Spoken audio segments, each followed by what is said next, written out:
300 जंगें तो बाद की बात है। हमारे जो साबिक आर्मी चीफ है ना, उन्होंने मीडिया के सामने ये बयान दिया है कि हमारे तो टैंकों में तेल ही कोई नहीं है। हिम्मत होनी चाहिए। रॉकेट क्या चीज है? अच्छा, रॉकेट कोई चीज नहीं है। इससे जंगे करोगे इंडिया के साथ? इंशाल्लाह 500 करेंगे।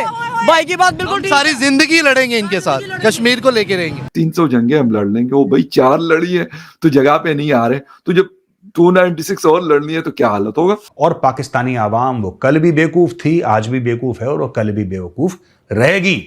उनको चूरन दे दिया अफगानिस्तान का, उनको चूरन दे दिया कश्मीर का। लोग भंगड़े डाल रहे हैं सड़क पे, मौज करो। और एक 16 दिसंबर 71 जो हम तब तो पैदा नहीं हुए थे, लेकिन मैं हमेशा ये समझता हूं कि ये हम पे कायद का कर्ज है, इकबाल का कर्ज है, शहीदों का कर्ज है कि हम 71 का जो है उसका बदला मुनाफे समेत लें और अपनी आने वाली नस्लों को याद दिलाएं कि 71 में हमारे साथ क्या हुआ था। मैडम ये आपस में ही जंगे काट सकते हैं, एक से काट सकता है, दूसरा दूसरे से काट सकता है। इंडिया कैसे नहीं काट सकता? ये इनके ख्वाब है कि ये इंडिया से जंगे काट सकेंगे। ये कर्जा उतार नहीं सकते हैं, उन्होंने जंगे करनी है। ये हम पिस्टल चलाना भी आता है, रॉकेट चलाना भी आता है, सब कुछ चलाना आता है। हम पहाड़ों इलाकों के रहने वाले हैं, अपर तीर का।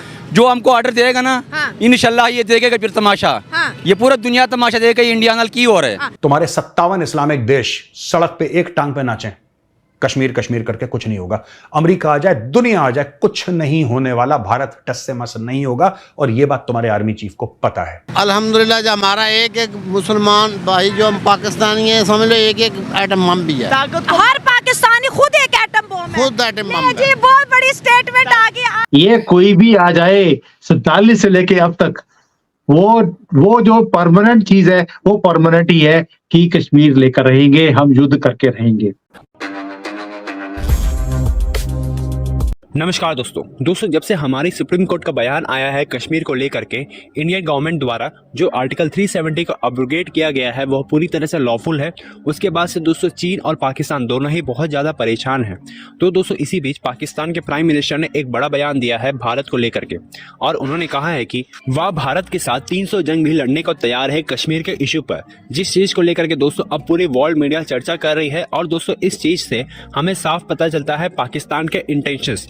पाकिस्तान कभी भी भारत के साथ पीस नहीं चाहता है, वह भारत के साथ लड़ना चाहता है। वह तो इस वक्त पाकिस्तान की इकोनॉमिक कंडीशंस अच्छी नहीं है, इसलिए पाकिस्तान भारत से कोई भी जंग नहीं लड़ पा रहा है। और पाकिस्तान के लोग भी अपने प्राइम मिनिस्टर को सपोर्ट करते हुए कह रहे हैं कि वे भारत के साथ 300 क्या 500 जंग भी लड़ने को तैयार है अगर उनकी गवर्नमेंट परमिशन दे तो चलिए इसी पर आगे पाकिस्तानी मीडिया का रिएक्शन देखते हैं। अरमा खान, आप क्या कहेंगे? हमारे जो निगरान वजीर आजम ने एक स्टेटमेंट दिया कश्मीर के लिए, वो इंडिया से 300 जंगे करने को तैयार है। आपको लगता है कि हम एक भी जंग करने की कंडीशन में हैं? मैडम ये आपस में ही जंगे काट सकते हैं, एक से काट सकता है, दूसरा दूसरे से काट सकता है। इंडिया कैसे नहीं काट सकता? ये इनके ख्वाब है कि ये इंडिया से जंगे काट सकेंगे। ये कर्जा उतार नहीं सकते हैं, उन्होंने जंगे करनी है।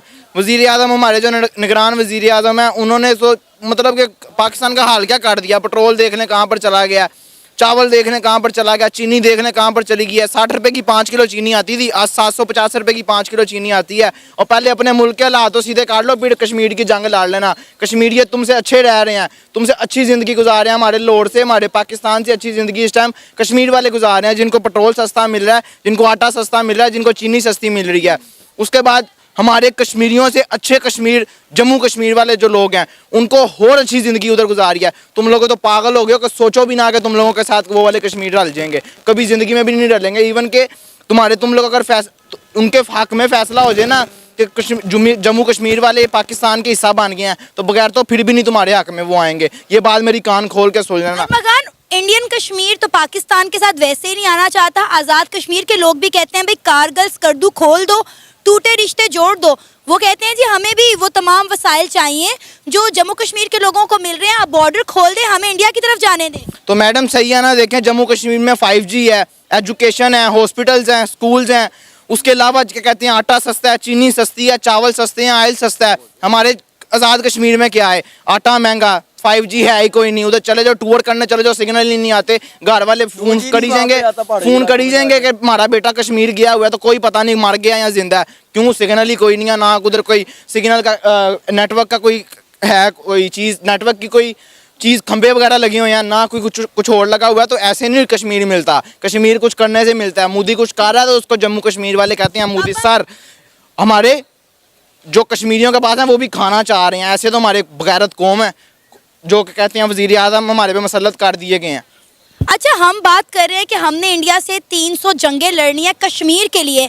हम पहले पाकिस्तान में भूख से तो लड़ रहे हैं, हम यहाँ पर लोगों को अच्छा एजुकेशन का निज़ाम तो दे दें। पता किस चीज़ में लड़ सकते हैं कि ये यार क्या कहते हैं, फॉर एग्जांपल ये कुर्सी में बैठ गया ना, अब मैंने ट्राई करनी है इसकी कुर्सी नीचे उतारने की। नहीं हम लोग हम इस तरह नहीं लड़ सकते। हम सिर्फ नहीं मैडम ये भाई झूठ बोल रहा है। हम लड़ सकते हैं। इंडिया का जहाज हमारे यहाँ से गुजर गया ना, वो इंडिया का जहाज गुजरा, लो जंग शुरू। ये सिर्फ बातें कर सकते हैं, सिर्फ सोशल मीडिया की जंग लड़ सकते हैं। ये जो जहाज तुमने रखे हुए हैं ना सब फालतू है। इंडिया के पास जो टेक्नोलॉजी आ गई हुई है ना, वो तुम्हें तो पढ़ाई से जुतियां मार दे, एजुकेशन से तुम्हारे मुंह पर चपेड़े मारे। बाकी हाथ की जंग तो लहदा, तलवारों की जंग तो लहदा, तुम उसके एजुकेशन के बराबर तो आ जाओ, चंद्रयान के लेवल पे तो आ जाओ, जो इसरो का वो उन्होंने किया उसके लेवल पे तो आ जाओ। तो इंडिया की क्या औकात है? इंडिया हमारे सामने क्या है? अच्छा, हम एटमी ताकत है, खाली धमकी लगाते हैं, खाली धमकी कि हम भाई असला सीधा कर रहे हैं, शाम 5 बजे तक आपके पास टाइम है, आप इंडिया कश्मीर से अपनी फौज निकाल लें। यकीन आने इंडिया ना पाँव में आए तो बात कीजिएगा। इनको सिर्फ धमकी की बात है। तो उनके पास तो 14-15 लाख फौज है, वो किस लिए रखी है उन्होंने? मैम वो क्या कर सकते हैं? क्या कर सकते हैं? वो ये है कि उनका ये है कि वो नाश्ता करना चाह रहे हैं। किधर? जब पाकिस्तान में लाहौर में नाश्ता करना चाह रहे हैं, उनका ये माइंड है। इंडियन आर्मी यहाँ नाश्ता करना चाह रही है। इंशाल्लाह जब आएंगी ना, कोई पीटीआई नहीं, कोई नून नहीं, कोई ताजरान नहीं, सब एक जब मुसलमान इकट्ठे होंगे ना, सब इकट्ठे मिलकर लड़ेंगे, फिर पता लगेगा कौन है। इंडिया की ईंट के साथ ईंट बजा दो। वो फिलहाल मेरे कहने के मुताबिक ये है कि वो बच्चे हैं, अभी वो पबजी पे लगे हैं, लग रहने दे। हम पबजी से नहीं खेलते, हम डंडों से खेलते हैं। जब इस्लाम की बात आएगी ना, तो अकेले अकेले को पता लग जाएगा ये पाकिस्तानी है, ये पाकिस्तान का मुसलमान है। फिर पता लगेगा इनको कि क्या होता है। अभी बच्चे हैं, इनको करने जो कर रहे हैं। नारों का नहीं पता लग रहा, जलसों का नहीं पता लगा, ना पता लगे, जब टाइम आएगा बताएंगे। अभी पाकिस्तान फौज ऐलान कर दे हमारे पास फौज थोड़ी है, तो कहा 15 लाख। हर माँ कहेगी बेटा तू भी जा, ये डंडा पकड़ तू भी जा, ये बच्चा खड़ा ये भी जाएगा। रॉकेट ऊपर से आते हैं, डंडों का क्या काम? मैम रॉकेट आते हैं ना, अल्लाह की जात देख रही है। हिम्मत होनी चाहिए। रॉकेट क्या चीज है? अच्छा, रॉकेट कोई चीज नहीं है। इससे जंगे करोगे इंडिया के साथ? इंशाल्लाह 500 करेंगे। भाई की बात बिल्कुल ठीक। सारी जिंदगी लड़ेंगे इनके साथ, कश्मीर को लेके रहेंगे। कश्मीर को लेके इनके इंडिया कुफर अमेरिका चीन जितने भी कुफर हैं बेईमान हैं, इनकी औकात फौजियों के भला क्या है? ये टैंकों में पैम्पर बांध के बैठते हैं। तो 1971 में 93,000 हमारे फौजियों ने सरेंडर क्यों किया था? फिर लड़ते ना। मैं ऐसे उस बात में बात करूंगा क्योंकि मैंने वो स्ट्रिप पढ़ी नहीं है। वो पढ़ी नहीं है? नहीं पढ़ी मैंने। वो तस्वीर देखे जी, वो अक्सर अफगानिस्तान भी वो तस्वीर शेयर कर करके हमें ट्रोल करता रहता है कि 93,000 फौजियों को इंडिया ने पकड़ के जेलों में डाल दिया था। मैम अब देखिए उनका वो एयरफोर्स वाला जो आया था, वही पकड़ा, अभिनंदन। ठीक है, हम उसकी बीम्स बना के 500 इकट्ठे कर दे, लो जी 500 बंदा उन्हें पकड़ लिया था। वो एक पकड़ा होगा, उन्होंने लगा दिए होंगे, एक पकड़ के 93,000 बना दिए होंगे। अच्छा। और पाकिस्तानी जो है ना वो मर जाएगा, पकड़ा नहीं जाएगा। अच्छा, ये आपको भी मेरे ख्याल। बांग्लादेश कैसे बन गया फिर? इस बारे में आप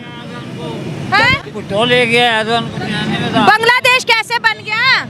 बांग्लादेश वोटों की गिनती में हेर फेरा हुई थी, तो इस वजह से उन्होंने कहा हम अलहदा हो जाते हैं। अगर उनको हुकूमत देते तो ना बांग्लादेश बनता।